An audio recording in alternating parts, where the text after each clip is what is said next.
Berlatar pada tahun 2004, cerita diawali dengan memperlihatkan 3 orang preman asal Cina yang diketuai oleh pria bernama Jiang Chen. Diketahui kelompok ini sudah lama menjalankan bisnis pinjaman ilegal dan sering menganiaya nasabah yang telat bayar. Contohnya adalah nasabah satu ini yang harus kehilangan salah satu jari termasuk diminta agar membayar bunga dengan jumlah yang sangat tinggi.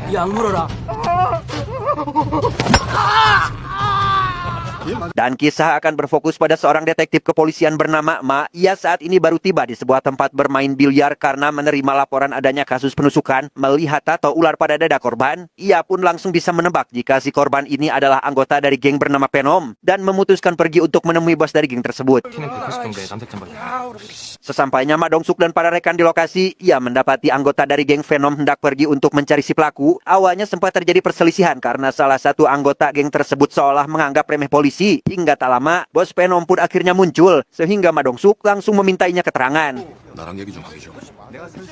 Setelah informasi dirasa cukup, Ma Dong-suk dan para rekannya pun langsung pergi ke sebuah tempat bermain judi yang dikelola oleh geng lain bernama Isu. Melihat ada gerak-gerik seorang yang mencurigakan, ia pun langsung melakukan pengejaran dan...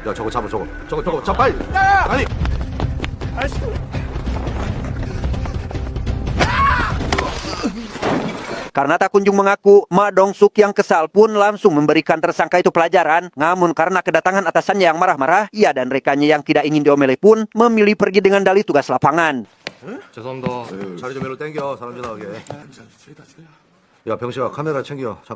Dengan ditemani satu rekannya, Ma Dong-suk pergi ke salah satu tempat untuk menemui bos dari geng Isu bernama Jiang, yang karena dalang dibalik penusukan tidak lain dan bukan adalah anak buah dari orang ini. Ia pun memaksanya agar ikut untuk menemui si bos Venom demi mendamaikan kedua belah pihak. Karena sudah saling kenal satu sama lain, Ma Dong-suk yang selama ini berperan penting dalam menjaga ikatan erat antar gangster pun dapat mengontrol keduanya dikarenakan takut bisnis seperti penyelundupan ilegal dan tempat judi diberantas, terutama Jiang, karena dirinya telah memulai perselisihan ini.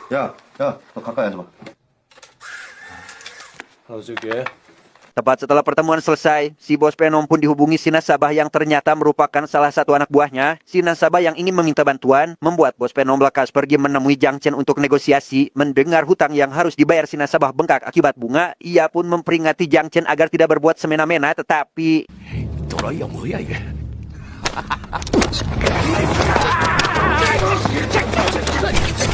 Sementara si bos Venom tewas, Mas sendiri kini berada di sebuah tempat karaoke karena diminta datang oleh seorang pria bernama Huang. Diketahui Huang ini juga merupakan sosok ketua gangster, namun bedanya adalah memiliki kekuasaan cukup besar. Tujuannya ingin bertemu karena merasa penasaran terkait konflik penusukan yang baru saja terjadi.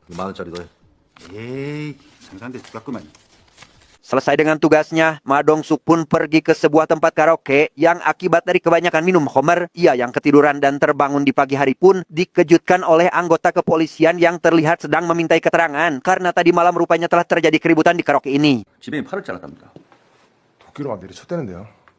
Menurut keterangan dari salah satu pegawai, tadi malam telah datang 3 orang pria asal Cina yang berbuat kasar terhadap para gadis. Saat ketua keamanan berusaha mengusir mereka, disitulah si rambut kuncir yang tidak lain adalah Jiang Chen menghantam babatok si ketua keamanan dan meminta kedua anak buahnya untuk memotong tangan si pria tersebut.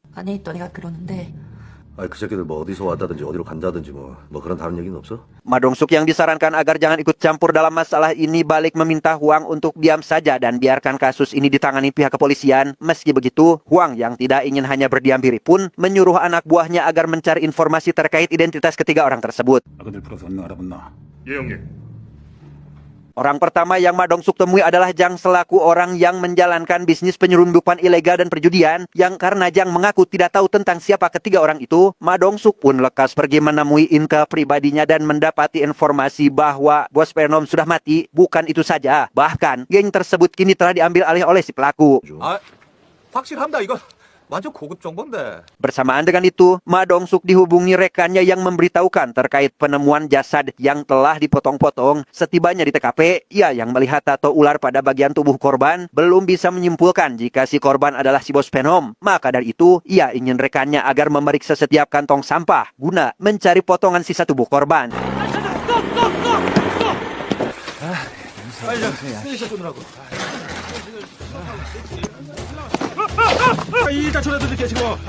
Di tempat lain, lebih tepatnya sebuah kasino milik Jiang Chen CS kembali berulah dengan maksud ingin dipertemukan dengan pemilik tempat. Tak butuh waktu lama, Jiang dan anak buahnya pun tiba di lokasi dan cukup terkejut saat menyadari bahwa anak buah Penom kini pindah haluan.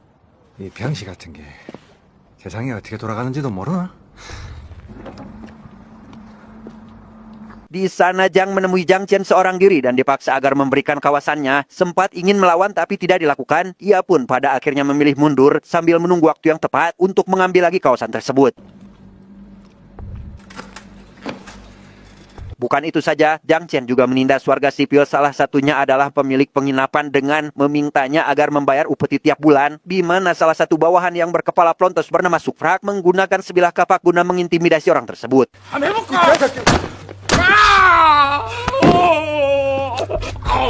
Berlokasi di sebuah restoran, Ma Dong-suk CS yang kebetulan sedang botram pun secara kebetulan mendapati Jiang Chen CS datang ke sana. Ia yang meminta rekannya agar bersiap melakukan penangkapan. Hal itu justru malah disadari oleh Jiang Chen terlebih dahulu sehingga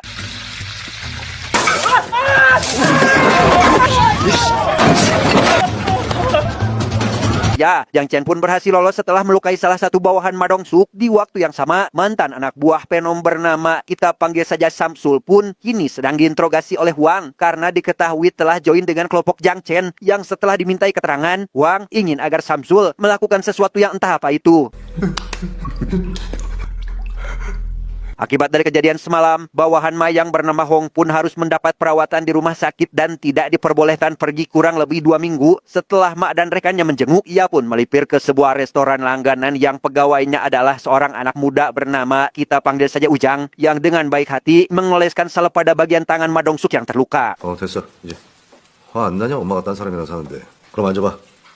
앉아봐. Di waktu yang sama, kelompok yang akhirnya melakukan penyerangan terhadap anak buah Jiang Chen yang kini mengelola tempat judi miliknya. Hingga di keesokan hari, Sukrak yang mengetahui hal itu pun sangat dibuat kesal dan berniat akan memberi perhitungan tanpa sadar jika saat ini Jiang dan anak buahnya pun sudah siap untuk menyambut kedatangan mereka sehingga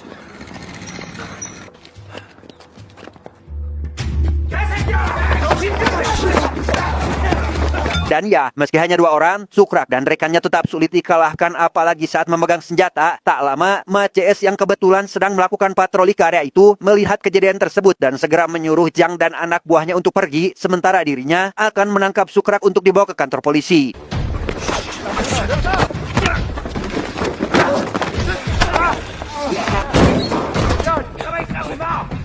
Karena salah satunya berhasil kabur, Ma pun hanya mendapatkan Sukrak yang langsung dibawa ke kantor. Saat diinterogasi, Sukrak yang polontong pun malah bersikap arogan dengan melontarkan kata-kata kasar, sehingga Ma Dong-suk yang kesal pun lantas mengambil stun gun-nya dan menyetrum Sukrak hingga tak sadarkan diri. Sementara itu, Jiang yang sedang merayakan hari ulang tahun sang ibu, suasananya seketika berubah kacau saat rekan Sukrak datang membuat kerusuhan. Yang ketika anak buah Jiang sibuk melakukan pengejaran, disitulah Jiang Chen datang dengan maksud untuk menghabisi Jiang dan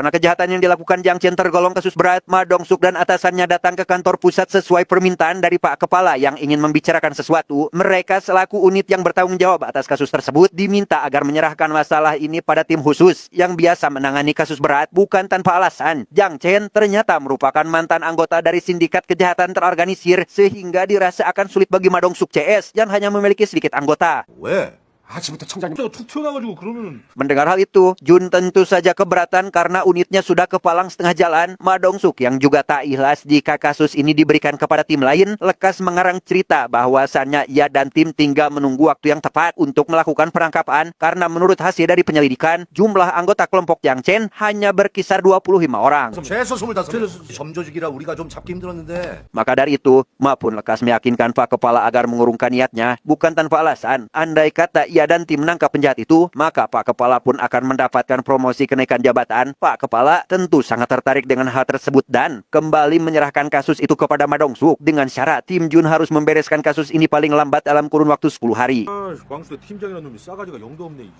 Di tempat lain, Jiang Chen kini sedang mengadakan pertemuan dengan pengusaha kaya yang ingin menyingkirkan Huang. Tidak tanggung-tanggung, ia mengajukan harga yang sangat tinggi jika si pengusaha ingin menggunakan jasanya untuk membunuh, bahkan mengancam akan menghabisinya jika permintaannya itu tidak dipenuhi. 더욱더 많이 쳐준 게요.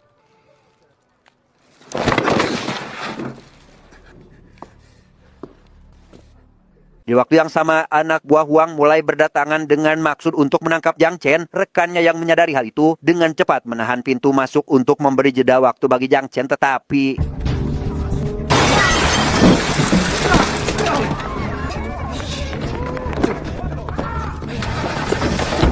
meski lolos dari anak buah Huang, Jiang Chen pun harus mendapat masalah lain karena belum menyadari jika Samsul telah berkhianat. Pada posisi ini, ia dan satu rekannya yang sempat terkena tikaman berhasil menumpahkan Samsul hingga ia maut saat itu juga. Mendapat kabar terkait kejadian barusan, Ma Dong-suk pun langsung pergi menemui Huang yang diketahui ada kaitannya dalam masalah ini. Ia mengingat kembali agar tidak ikut campur karena polisi akan berjuang untuk menyelesaikan kasus ini, termasuk memberikan rompi anti peluru karena Jiang Chen bisa saja datang untuk menghabisinya.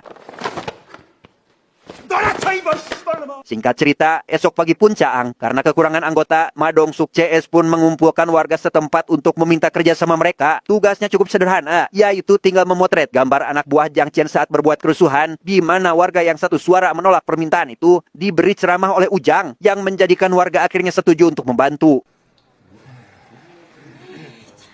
Alhasil setelah beberapa hari bekerja sama dengan warga, Ma Dong-suk pun akhirnya mengetahui jumlah anak buah Jiang Chen yang ternyata ada sekitar 26 orang. Mendengar kabar terkait Sukrak yang akan dipulangkan ke negara asal untuk diadili, membuatnya sadar jika unit kejahatan kasus berat mulai menjalankan operasi. Maka dari itu, Ma Dong-suk pun terpikir sebuah rencana untuk mendahului mereka. 재판받을 건데 최소 사형이래요. Dalam perjalanan menuju ke bandara, Sukrak yang tidak mengetahui polisi di depannya adalah intel suruhan Ma Dong-suk pun terpancing saat diajak kerjasama dalam bisnis penjualan narkoba. Tanpa menaruh curiga, ia yang langsung dibiarkan pergi pun berjanji akan menghubungi si intel guna membahas lanjut terkait kerjasama ini.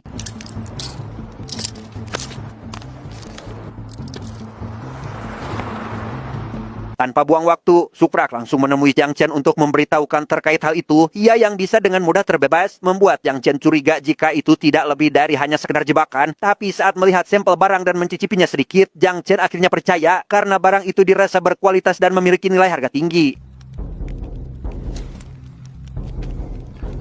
Tepat saat Ma Dong-suk masih menyiapkan anggota tambahan, si intel yang juga berada di sana pun dihubungi Sukrak yang ingin ketemuan di suatu tempat, sehingga tanpa buang waktu, Ma Dong-suk dan anggota lain pun langsung berangkat menuju lokasi titik pertemuan, tetapi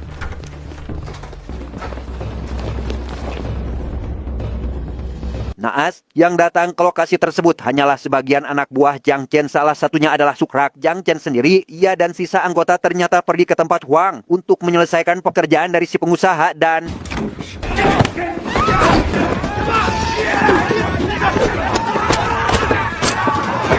ya, terjadilah kejar-kejaran sengit di antara keduanya. Huang yang lari ke tengah jalan malah tertabrak mobil yang membuat bagian kakinya pincang sehingga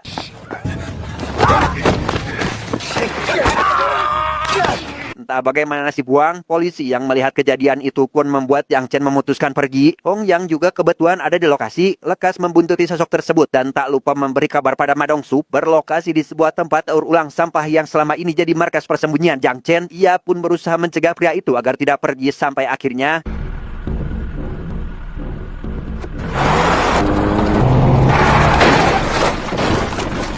beruntung, Ma Dong-suk datang tepat waktu disusul pihak kepolisian yang mulai berdatangan. Setelah rekan Jiang Chen berhasil diamankan, ia harus kehilangan Jiang Chen yang melarikan diri entah kemana. Melihat kondisi restoran tempat si Ujang bekerja berantakan, Ma Dong-suk pun memutuskan mampir dan menemukan si Ujang sudah tergeletak dalam kondisi lemah.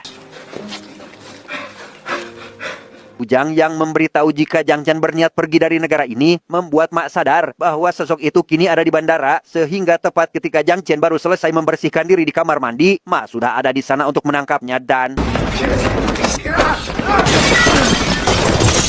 ya, terjadilah baku hantam sengit di mana Ma Dong-suk cukup dibuat kewalahan oleh pria itu. Tapi meski demikian, Jiang Chen tetap bukan lawan yang sebanding bagi Ma Dong-suk yang memiliki badan lebih besar dan juga ahli dalam bela diri sehingga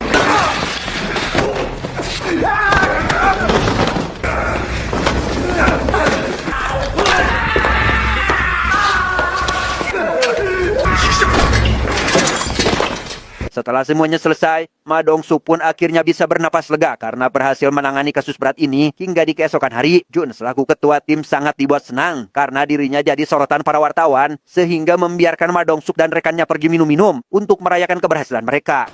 야, 좀 들어와. 좀 그냥 먹.